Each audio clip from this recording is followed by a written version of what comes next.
Quand Mordechai le Juif apprit le terrible décret, il se mit à pleurer. Aïe, quel malheur! Ah, Hachem n'est pas content de nous, car des Juifs sont allés au festin d'Achashvérosh. Oh, quel terrible malheur! Hachem, aie pitié de nous! Et Mordechai déchira ses vêtements et mit un sac sur lui en signe de deuil. La reine Esther, qui ne savait pas le terrible décret qui planait sur son peuple, s'inquiétait. Mais qu'arrive-t-il donc à mon cousin Mordechai? Cela fait plusieurs jours qu'il ne vient pas me voir. Esther envoya donc un messager chez Mordechai pour voir si tout allait bien. Mais le messager revint avec de mauvaises nouvelles. Esther, j'ai trouvé Mordechai en train de pleurer dans la rue. Ses habits sont déchirés et il porte un sac sur lui, comme s'il était en deuil. Quoi? Qu'arrive-t-il à Mordechai? Tiens, prends ses habits. Peut-être qu'il n'a plus de vêtements à se mettre. Le messager retourna chez Mordechai avec de nouveaux habits. Mais Mordechai les repoussa en disant: Va dire à Esther que l'heure est venue pour elle de se dévoiler. Le méchant Haman a émis un terrible décret. Tous les Juifs vont être mis à mort le 13 Adar. Il faut absolument qu'Esther dise au roi Achashvérosh qu'elle est juive, pour qu'il fasse annuler ce décret. Lorsqu'Esther entendit ces paroles, elle se mit à trembler. Mais je ne peux pas aller voir le roi comme ça. Cela fait plus de 30 jours qu'il ne m'a pas appelé au palais. Et la loi du roi est claire. Si le roi ne vous a pas appelé depuis plus de 30 jours, on n'a pas le droit d'aller le voir sans permission. Autrement, le roi nous met à mort. Peu importe. Tu dois malgré tout aller voir le roi, même si tu risques ta vie. Peut-être est-ce pour cela qu'Hachem a fait de toi la reine. Tu as raison, Mordechai. Je vais tout faire pour sauver le peuple juif. Mais j'ai besoin d'aide. Dis à tous les Juifs de jeûner et de prier pendant 3 jours, pour qu'Hachem m'aide dans ma mission. Moi aussi, je prierai et je jeûnerai durant ces 3 jours. Ensuite, j'irai voir le roi. Mordechai fit exactement ce qu'Esther lui avait dit. Il ordonna à tous les Juifs de jeûner et prier de tout leur cœur pendant 3 jours. Ainsi, tous les Juifs, hommes et femmes, et même les petits-enfants, se mirent à réciter Téhélim et à jeûner. Au bout de 3 jours, Esther se prépara à rencontrer le roi. Elle marchait tout doucement, car elle était très affaiblie à cause du jeûne. En approchant de la porte du palais, les gardes du roi l'arrêtèrent. « Reine Esther, où allez-vous? Vous n'avez pas été appelée par le roi. »« Laissez-moi entrer. Je suis la reine et j'ai quelque chose de très important à dire au roi. » Devant un tel courage, les gardes la laissèrent passer.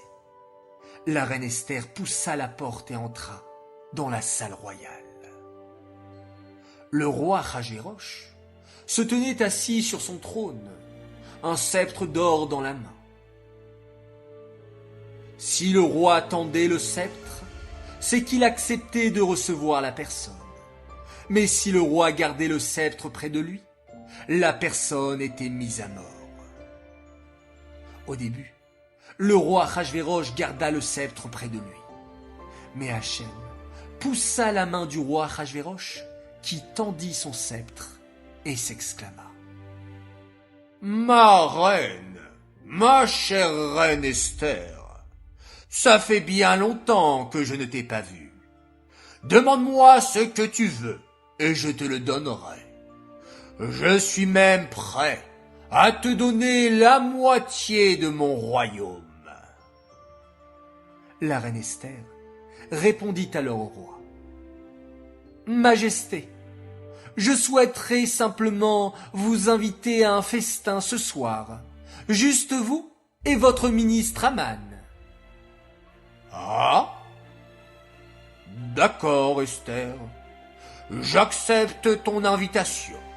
Nous viendrons ce soir, Aman et moi. Ce soir-là, Esther organisa un bon repas pour le roi Achashvérosh et le premier ministre Aman. Achashvérosh, très joyeux, s'adressa alors à Esther. Esther, ma reine, tu ne m'as toujours pas dit ce que tu voudrais que je t'accorde. Je te l'ai dit, je suis même prêt à t'offrir la moitié de mon royaume. Majesté, c'est vrai que je ne vous ai pas encore dit ce que j'ai sur le cœur. Écoutez, demain je vous invite à un second festin, Aman et vous-même. Et là, à ce moment, je vous dirai la vérité. Mais quels sont tous ces mystères? Bon, j'ai hâte d'être là demain pour savoir la vérité. Ce soir-là, en se couchant, le roi eut beaucoup de mal à s'endormir. Il n'arrêtait pas de se retourner dans son lit.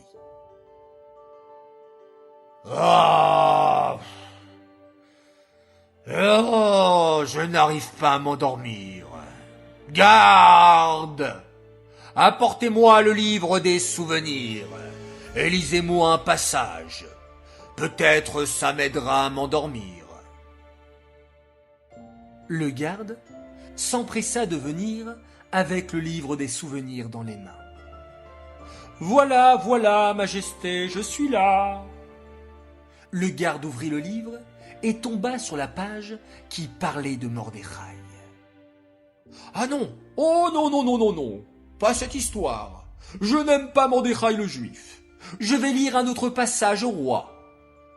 Aussitôt, le garde tourna la page du livre, mais Hachem envoya un ange pour remettre l'ancienne page.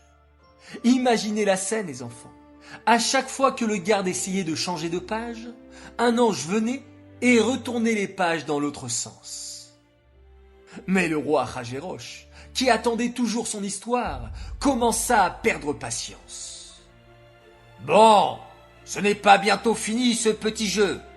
Arrête donc de tourner les pages dans tous les sens et lis-moi mon histoire. Le garde n'avait pas le choix. Il se mit alors à lire. Bigtan et Teresh, deux gardes du roi, avaient fait un complot contre sa majesté. Ils avaient décidé de mettre du poison dans son vin. Mais heureusement, Mordechai le juif a sauvé la vie du roi. Et... Qui? Que? Quoi? Mordechai le juif m'a sauvé la vie? Mais oui. Et est-ce qu'il a reçu une récompense pour cela? Non. Mais c'est grave. Absolument grave. Il faut que je récompense Mordechai. Bien. J'entends des bruits de pas. Oh, Aman. Oh, mon cher Aman. Tu arrives au bon moment. Approche-toi donc. J'ai besoin d'un conseil. Aman, qui venait d'entrer dans le palais, répondit. Mais bien sûr, votre majesté. En quoi puis-je vous aider? Eh bien voilà, Aman. J'aimerais récompenser un homme très spécial de mon royaume. Aurais-tu un conseil à me donner? Oh oh! Le roi pense certainement à moi. Il veut me récompenser car je suis son premier ministre. Eh bien, je pense que pour récompenser un tel homme, vous devriez lui mettre la couronne du roi sur la tête. Et puis, il faudrait le vêtir des habits du roi et le promener sur un cheval dans toute la ville de Shushan en criant « Voici l'homme que le roi veut honorer. Oh, mais tu en as de bonnes idées. Eh bien, c'est parfait. Tu vas aller faire tout ce que tu as dit à Mordechai le Juif. Quoi? Non! Le roi ne peut pas me demander une chose pareille! Mais Mordechai est mon pire ennemi! Oh, s'il vous plaît, votre majesté, demandez ça à quelqu'un d'autre, par pitié! Dépêche-toi d'exécuter mes ordres, ou je te fais mettre à mort! Aman n'avait pas le choix. Il était pris à son propre piège. Il se dirigea tristement vers l'endroit où se tenait Mordechai, son pire ennemi. Mordechai était assis par terre, les habits déchirés. Lève-toi, Mordechai. Vous, les Juifs, vous avez vraiment un très grand Dieu.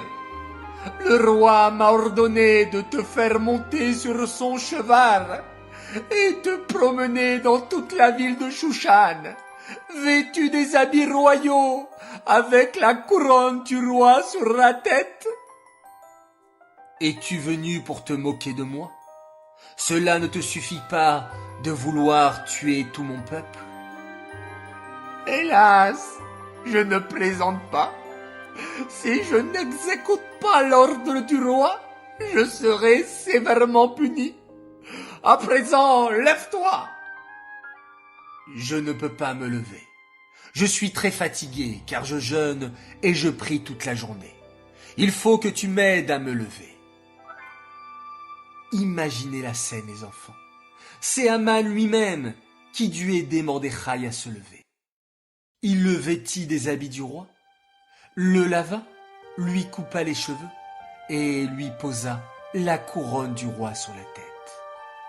Et savez-vous comment Mordechai monta sur le cheval?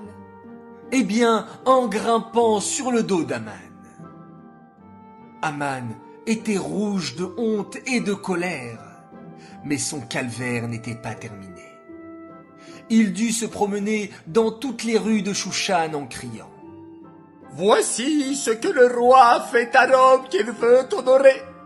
Voici ce que le roi fait à l'homme qu'il veut honorer. Voici ce que le roi fait à l'homme qu'il veut honorer. Oh, misère de misère, misère de misère.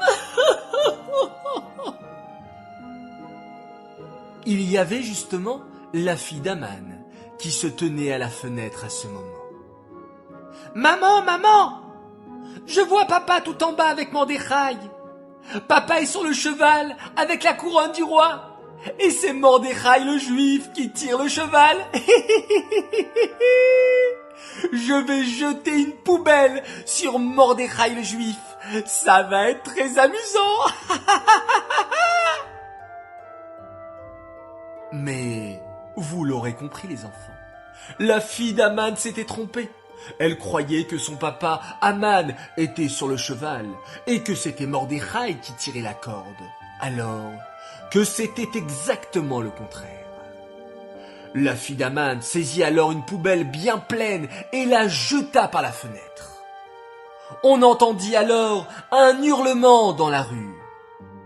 Ah! Au secours!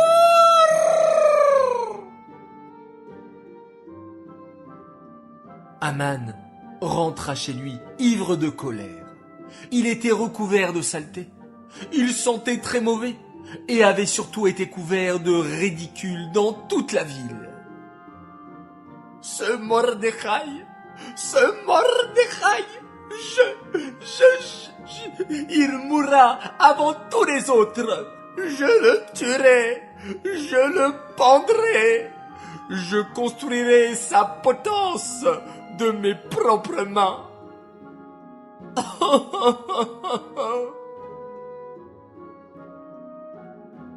En entendant cela, Hachem s'exclama. Méchant Aman, tu vas construire une potence pour pendre Mordechai.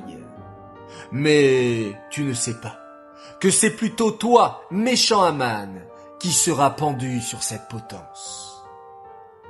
À ce moment, tous les arbres se mirent à supplier Hachem. Ils voulaient tous avoir le mérite d'être l'arbre sur lequel le méchant Haman serait pendu. C'est sur moi que Haman doit être pendu. Sur moi poussent les étrogim, le fruit spécial de la fête de Soukhot. Non, c'est plutôt sur moi qu'Haman devrait être pendu. Grâce à mes olives, on allumait la menorah au Beth Amikdash. Tous les arbres se disputaient, quand soudain, le pin fit son intervention. Mes chers amis, écoutez-moi. Ne trouvez-vous pas que ce méchant Haman a assez fait de mal aux Juifs avec ses pics? Moi, qui suis plein d'épines, je pense être l'arbre idéal pour pendre Haman. Tous les arbres furent d'accord avec le pin, et c'est ainsi que le pin fut choisi comme l'arbre qui servira de potence à Haman. Et pendant ce temps, Haman était à peine rentré chez lui que les gardes frappaient à sa porte. « Haman, tu es convoqué chez le roi pour le deuxième festin de la reine Esther. » Haman fut conduit par les gardes du roi. Au festin se trouvaient Achashvérosh, la reine Esther et Haman. Le roi Achashvérosh s'adressa alors à Esther. « Ma reine, je suis très impatient de savoir ce que tu voulais me dire. Parle donc, ma chère reine, je t'écoute. » La reine Esther prit une grande inspiration et dit : « Votre Majesté, il y a un homme qui veut me faire du mal et qui veut me tuer, moi et tout mon peuple. » « Quoi ? Mais qui ça ? Qui est donc cet homme qui voudrait faire du mal à ma reine et à son peuple ? » « Cet homme, votre Majesté, est juste ici.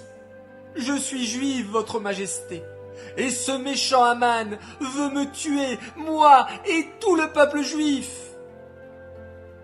« Quelle insolence ! Il faut que je sorte. Il faut que je prenne l'air pour me calmer. » Achashvérosh sortit rapidement de la salle du palais et se dirigea vers sa terrasse qui faisait face au magnifique jardin royal. Le roi aimait beaucoup venir sur la terrasse pour admirer son beau jardin. Mais quelle horreur!